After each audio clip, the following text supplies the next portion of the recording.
Hello, y'all, and welcome to another production of The Single 8 Show. Your name is... My name is Joseph Mills. Your name is... The Single 8. Enjoy the air-conditioned sound in the background, kids. You know when this is recorded by the sounds that you hear as we're recording. Yep.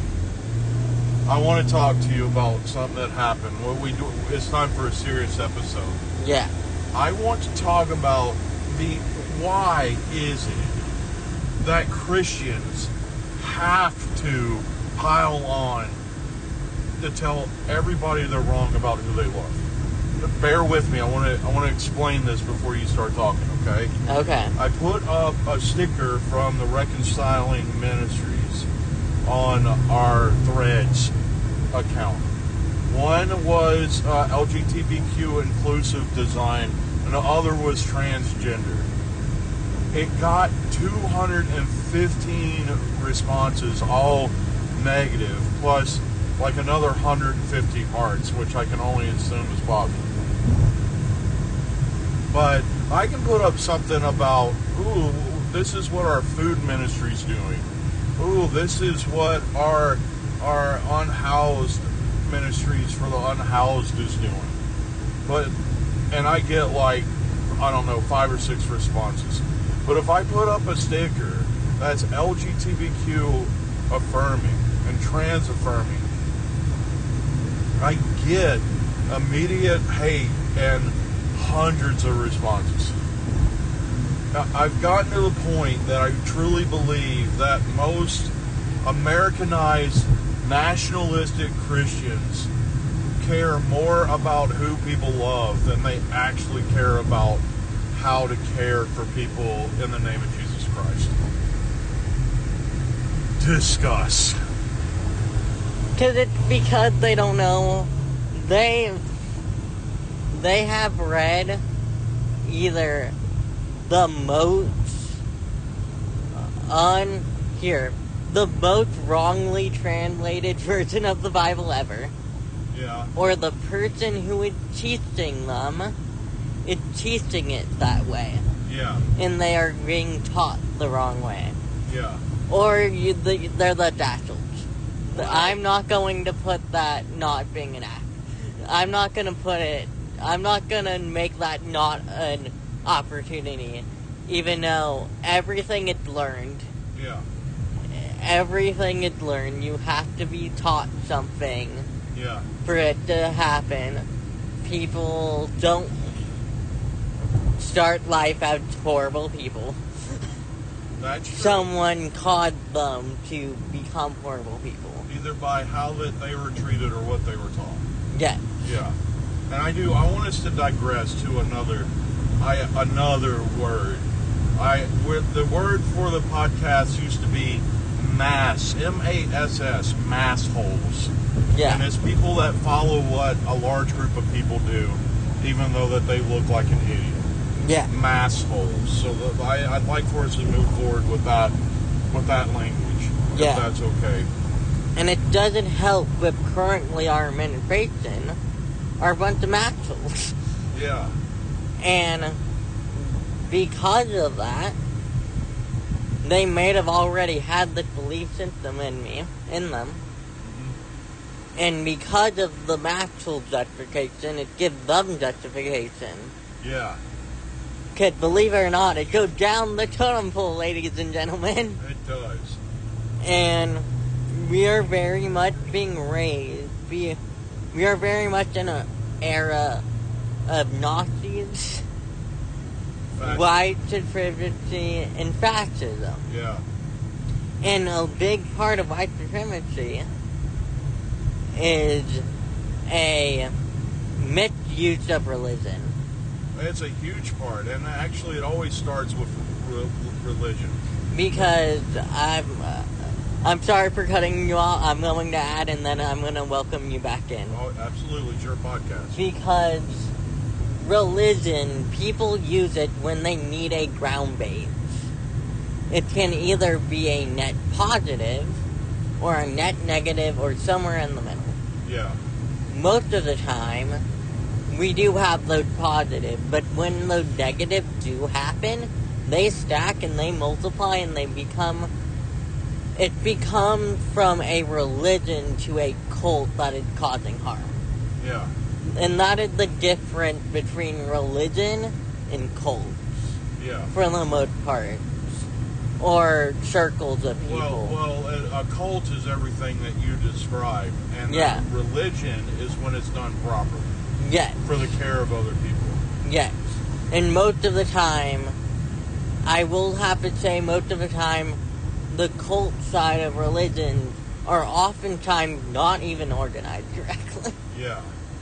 So. And even though the more religious side, more of our conference, does have issues, it managed to work through them to some degree. To some degree. And I'm saying to some degree because the Methodist Church still has a lot to make up for. And there's still a lot of massholes Within it. Yeah. So back to fascism. Yeah. So fascism starts with religion because of what you shared.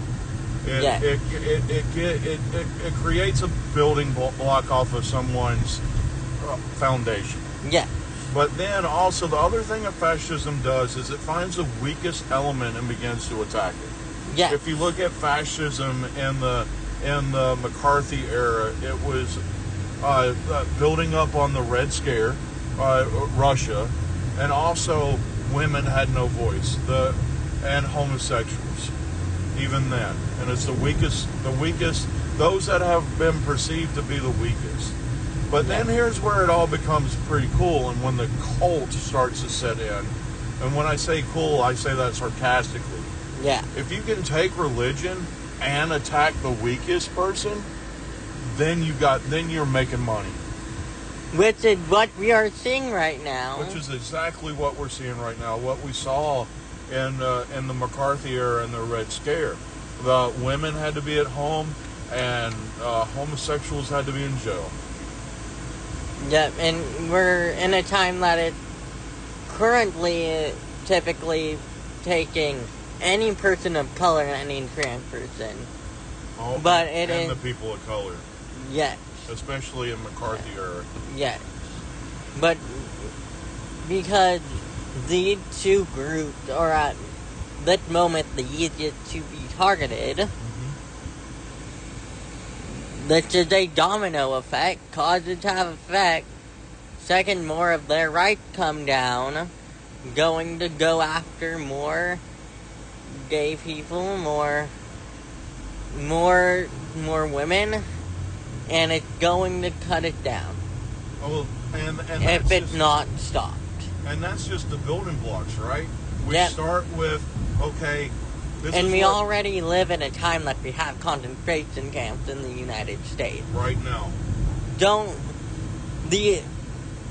The ICE centers are not detention centers. They are concentration camps. Yes.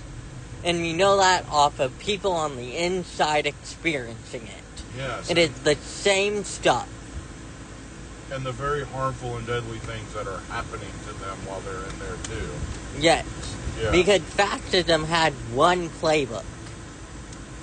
Yeah. It had one playbook that sadly keeps on repeating itself. Let's talk through the playbook for a minute. Because here is how we kind of started the building blocks a minute ago. You take what someone's foundational belief and you corrupt it. Yep. You take that, you find the weakest person, and then you corrupt the foundational belief even more that it attacks the weakest person. Yeah. And then the government inheritance. Yeah, that's the third level. Frank Zappa warned people about it for years, about during the Ronald Reagan era and the politicized religion that started in the early 80s with the moral majority and everything. That was when the flowers started growing from the seed that was planted in McCarthyism that has grown to this Christian nationalist overrun that we deal with right now. Yeah. Which oftentimes attack the base religion of a country. What is our base religion, sir? Our base religion in our country is Christianity. Yes. Let me phrase something. I'm going to let you run with it. We are not a Christian nation. We are a nation that's base religion is Christianity. Yes. Yes. So, since I'm going to go all the way back to the beginning really quickly. In United States history, we were made for people to be Christian openly. Uh-huh. We were made for that reason. I disagree with that. Correction, the colonies happened. The colonies happened so that people could worship the way they wanted to. Yeah. And not follow the... I'm trying to get the fly out of the recording studio. That's still in the recording studio. Sorry. Which was primarily Christianity. Well, see, this is where we start to fight. Because what I think that you're saying is what people believe, and it's not completely true. People left the colonies so that they did not have to worship the way the king told them to. People came to the colonies. Including not worshiping at all. Yes. Yeah, but again, a majority of those people were Christians. Yes. All right, I just wanted to fix that a little. Yeah. Yeah. Therefore, since this had been growing since the beginning silently, but now it's out loud. Because Christianity had been baked into the country at that point to an ungodly degree. That did nothing that anyone wanted. Yes. The founding fathers did not want us to get where we are right now. Yes. But the sad thing is, because it's an experiment and it has always been and will always will be, someone had found when that experience gone awry, and that's when the corruption was able to get in. And that corruption had been cooking since both of the world wars, at least, if not even farther. The corruption started when somebody realized how that they could falter the experiment to the extent that it wasn't that they could control the results of the experiment. Yeah. Yeah. Which is something that you're not supposed to do. Yeah. And we are currently in an administration that is trying to break the Constitution. Yeah. Trying to break the one thing that wouldn't allow that to happen. Yes. I want to put that into perspective. Now back to our original conversation with the next part of what I'm about to say. Because of how some communities of Christianity had been built from the beginning in the country, the second the presidency saw that hole in there, they considerably saw the hole and they started breaking what was already broken. Yeah. Which I know that it's hard to hear, but some Christian communities were not built for good reason. Let's talk through that. I think a majority of the Christian communities were not built on for good reasons, which really, but I struggle saying that out loud as a pastor, because I worship in a Christian community that tries to care for other people. Yeah, But there's a majority of the Christian communities came from, how can I use this to get my way and to tell other people what to do? Yeah. I mean, if you look at the Church of England that the Methodist Church grew out of, it was built because the king wanted to have a divorce. He got tired of killing all of his wives when they wouldn't sire male children, that he wanted to be able to get divorces. So then came the Church of England. The Protestantism in its own realm came when Martin Luther put up a banner to say, I don't like what you're saying, we're going to do it this way. Catholicism came when the Emperor Constantine decided to use religion as a controlling point for Roman situations. Almost every Christian movement started in a realm of somebody trying to have control. Yes. And we are in a country that currently the president is using that fact and then bruising it constantly. Yeah. Because there are communities like yours who are willing to put in the work and change.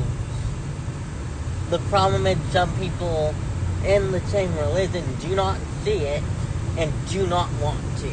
And that is what they're thriving off of. That gives it justification to lead to them for the comments. And that means we have to adjust the problem that had been there from the beginning. Yeah. That people haven't wanting to acknowledge. And we see these things at conference, which is especially as we journey towards the split. Yeah. As we were journeying towards the split, we saw it. It was really loud. Yeah. Yeah. And it's like one of those things that I'm grateful that people are willing to put in the work to cut out the black mold that's been happening. But that because you cut out the black mold doesn't mean it doesn't stop growing. All right, I like that reference. How did you develop that reference? So, I like that reference. I guess it Analogy. would more... technically, it would be better than to say, like, cancer. No, black mold is about right. Yeah. Yeah. That, in science, or like in the day-to-day, because I'm a nerd. That reference comes from I'm a nerd and I know way too much about some things. Yeah. Is that when you're building buildings, or when you're finding mold in buildings, you can get out as much as you can, but there's always residue. Even though how hard you try, there's always residue of one good one there. So, another way to say that is, when there's always like a slight, like gummy texture to a table. You can't exactly, you try your best to get it off, but it's still there. But when it comes to mold, it grows and it multiplies. Yes, you can cut it out, but that black mold is still going to go somewhere else and grow again. To acknowledge the black mold, you can't cut it out. You have to figure out what caused the black mold to happen to know the right way to treat it. Yeah. Your analogy is stellar. Thank you, I'm a nerd. And we've been dealing with this black mold in Americana for so long. Yes. And that's why, in a sense, a lot of prison people came here initially. The current people from the community feel like they are entitled for the United States to be that. Yeah. Which is not. Yeah. The country would need it, and it knew that it needed a separation from certain states. Yeah. And we are currently in a situation where there is no separation from church and state. There's no separation from church and state anymore. And that's why the mold in the churches are yet churches are trying to cut it out and are trying to treat it, but they don't know the right way because the mold is so old. Yeah. We don't have it's eaten into the wood. It's actually a part. It's more than a parasite. It's become congruent with it. Yes. And it's not your fault that at the beginning, and that there still are communities who don't know the scriptures the right way. Yeah. And it's not your fault that in mid-translating it that people perfectly put in the wrong words. Yeah. That is not your fault. But it is your job to help clean up the community and to help bring it together in a way that people can move past it and at the same time remember it's there to always treat it. Because mold will always come back. When it comes back, that is how you know, and that is how you know your community is how they react to the black mold, and if they want it there or not. Yes. And you either produce an environment that you're constantly working to strip it away, or you've developed a community that has allowed it to integrate itself so much that it's part of the organism. Yes. And that's where we've gotten. It's become a part of the organism, and that's scary. It's very scary. And I'm highlighting that it's not your fault right now. Yeah. Because of your reaction earlier. Yeah, it's been a hard week with some responses at Transcendent Media. It's been a hard week with some emails. Because you are someone who wants to treat it the right way. We are currently in a spot that we don't know how to treat it. Yeah. We are in a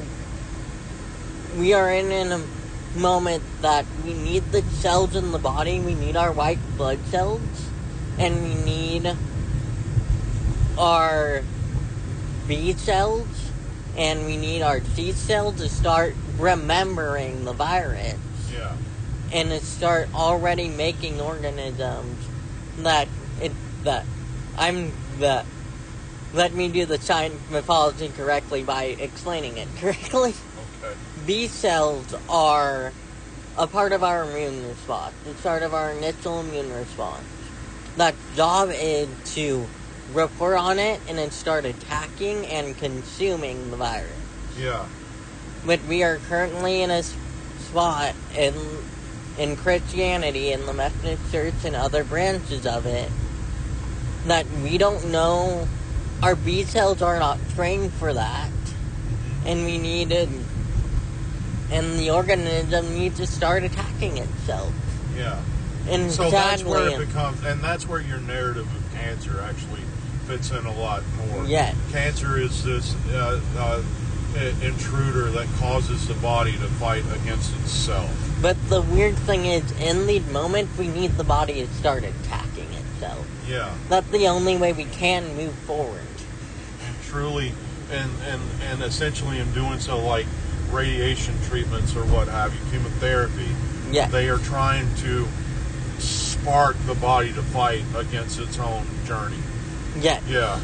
We are in that moment when we need Christianity to do that. Yeah. And the bad thing is people aren't willing to admit that. Yeah. And that's why we have more anti-inclusion in the Christian church.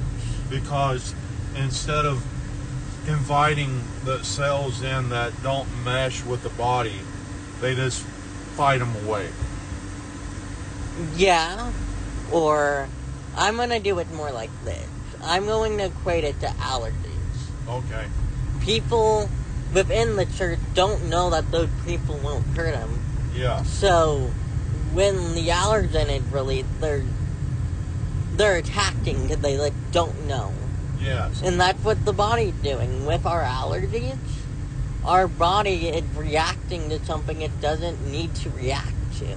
So homophobia is when people are allergic to LGBTQ people. More mentally than anything else. Yeah. But that also come down to the base of the country that we're in. Yeah. Sadly. All of the problem that we are currently seeing can be traced back in history. Because I'm going to say it again.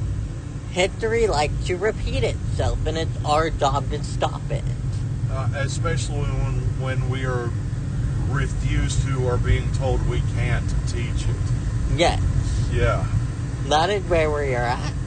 Yeah. And yes, I realize I said a lot of hard things over the course of the podcast for people who are inclusive and people who are not. Yeah. Because even in the people who are inclusive, right now, it's your job to find the mold and then start pointing it out and yelling that there's mold here and we need to treat it. Yes. That's what we need. That's what we need you to do. Because we need, as much as we have a lot of movement from people not inside the church, since right now we don't have a separation between church and state, we need the allies within every church to start go, hey, there's black mold here and we need to get rid of it. Because we are sadly in the time that they are more likely to listen to you than the people who have been pointing out the black mold for years. Yeah. Thank you for sharing that. Let's do one of our commercials before we shut down the episode. That's right. Speaking of religions that don't like things, so they start something else. We at Rolling Greens Golf and Cemetery, we have Mulligan Day. That's right, friends. If you hit that shot that you don't like, it's unlimited mulligans at Rolling Greens Golf and Cemetery. Come in with a 18 under par, do whatever that you want to do, because on Mulligan Day, you can change the rules and you can make everything fit the way you like it. At Rolling Greens Golf and Cemetery, you can even change the history. As you walk around and share about your journey with those who you shared the game with, change the history. Tell a story in a new way. Make them look like a superhero or a supervillain. Because at Rolling Greens Golf and Cemetery on Mulligan Day, you can make things the way that you want them to be. And always remember, at Rolling Greens Golf and Cemetery, make the place that you got your hole in one, the place for your hole for one. Rolling Greens. Yeah. Alright, that's a Single H show for this week. Your name is... My name is Joseph Mills. Your name is... The Single H. Have a great week.